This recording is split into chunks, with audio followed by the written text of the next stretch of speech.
Hey guys, still talking jeans. So if you watched the first video, thank you. Just gonna kind of geek out about kind of results and throw out some different scenarios in the way of where people might be and kind of where they are.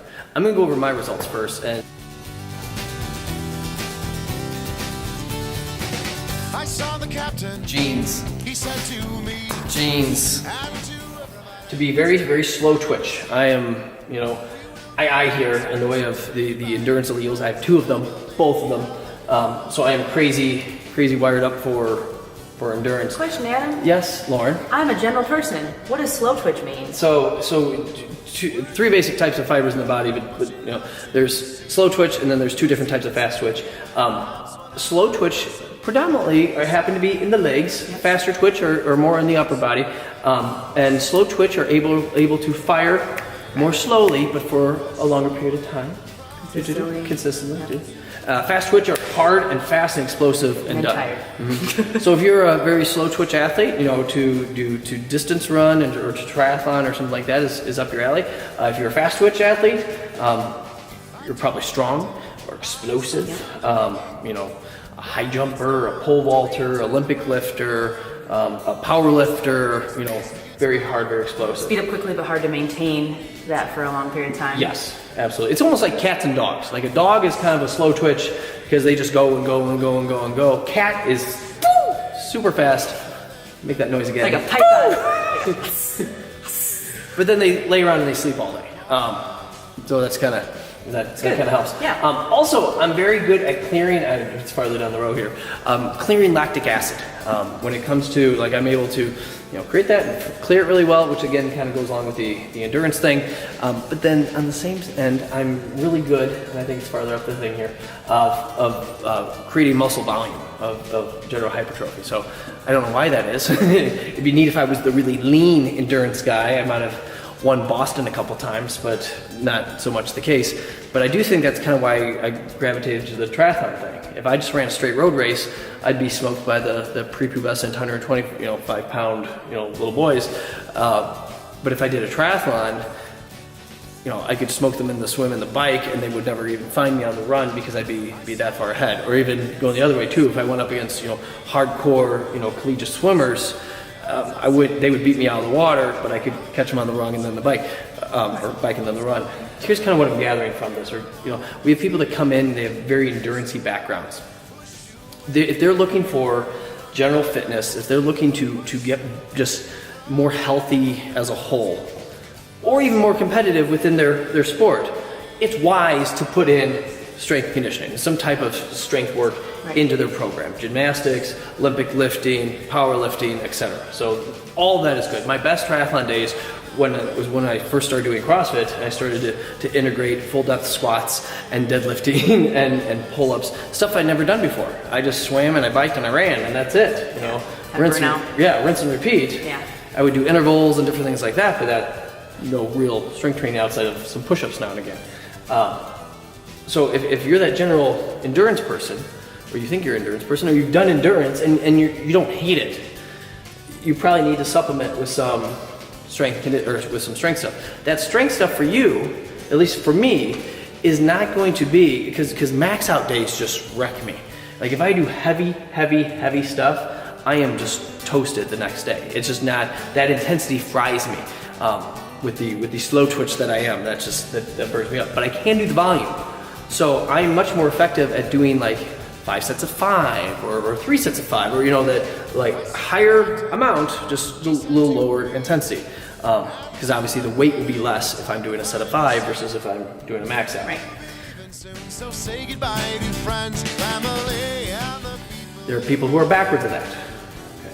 Who they come into the gym, they've tried the endurance thing, they haven't tried the endurance thing, but they no interest in it. Yeah, no interest in it. They get huffy and puffy just walking upstairs, and they know they like to lift, they like to pick up heavy things, it makes them feel good, and that's probably how they're wired up. It's probably dead backwards of what I am.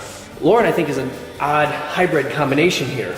I have no place. I shouldn't say odd. No, I think she's kind of seeing athletic success in a few different realms, from the more cardio, cross country, basketball, to the very explosive Olympic weightlifting, pole vaulting. So I think she's kind of in the middle of a lot of this. And again, little different. You know, we're not all the same.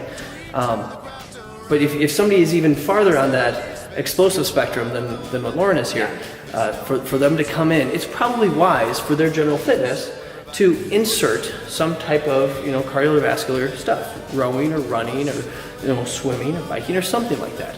Now that doesn't mean we need to train them for marathons because They do that every day. yes, because they'll probably hate it, you know. And burn out. We're not trying to make them into, you know, running 50 miles a week because that'd be awful. Same thing bringing the endurance guy in and having him, you know, squat to max every day or front squat max a day or every day, put him on a Bulgarian system would probably kill him too. So, you know, same thing with the strength guy. So, but to get them in and to slowly integrate, and obviously form and function, obviously of utmost importance.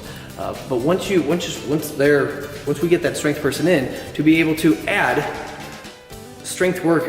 endurance work in, probably in the idea of like some type of interval training. Okay, to put them on a rower for 20 minutes and just say go, will probably kill them. Right. But to have them do hard, 30 seconds at a time, 45 seconds at a time, and then slowly lengthen that out, okay, is probably a smarter way to kind of go about doing that.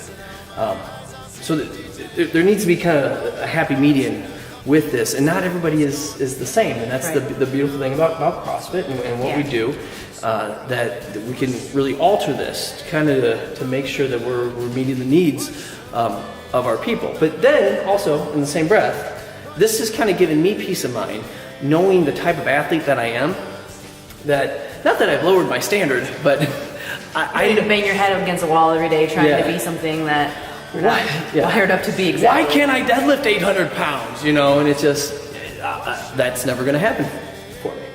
Maybe 725, but not 800. You know, that's just way too much there. So it's really interesting, at least on our end, to see different people who come in here with different strengths and different weaknesses. You know, we train a lot of track and field kids, and you see the 100-meter runners and you see the 2-milers, and they're very different athletes, you know, that come in.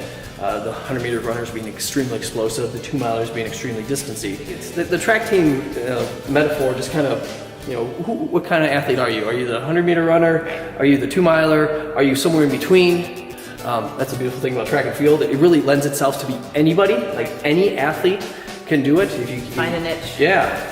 If you can't run long, you know, maybe you can run short. If you're not great running short, maybe you can run middle. If you can't run middle, maybe you can jump. If you can't jump long, maybe you can jump high.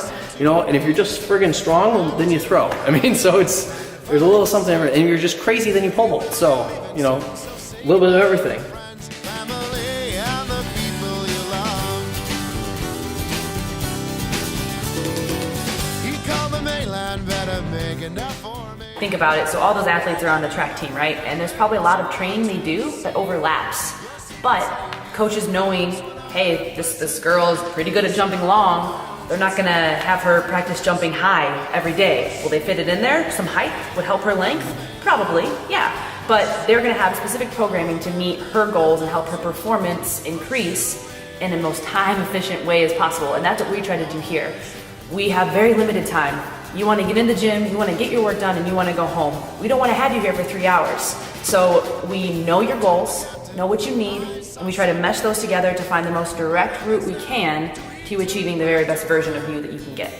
Two different people are two different people, and everybody's wired up a little bit differently. So, I think it's really important to have a third eye or just an outside party. So for Adam, he went to a very reputable professional outside party in the realm of science. But as an athlete, I would call your third party a coach. You as an athlete are going to want to do what you're good at. You're going to want to do what you always do. So go to the weight room, and you're a football guy, you love to bench, you're just going to bench every day, and you're just not going to get any better. So if you come to a third party, for example, like we're CrossFit Roscoe and we're a strength and conditioning gym, you'll have a coach who's going to recognize your strengths and train those, but not ignore your weaknesses. And when you mash your strengths and your weaknesses into one, that's when you get the perfect training outcome and are able to get your best performance results. I think I see a lot of people that when they first come to the gym, most of the time I say, well, what have you tried before? What has happened? And I can't tell you how many people say, oh, well, I tried running. and then it's usually some negative comment after that, like, oh, it didn't go very well, blah, blah, blah. And not everybody is wired up to do this endurance thing and to one, obviously there's form with it, and you have to run a specific way and stuff like that. But a lot of it you have to be, in order, if you want to run 5 miles or 10 miles, or you want to put in 40-mile weeks or 50-mile weeks, it's probably in your best interest to be kind of wired up like that. And if it's not if you're not wired up like that, you can do it. Right.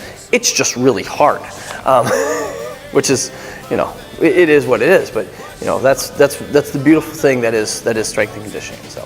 For sure.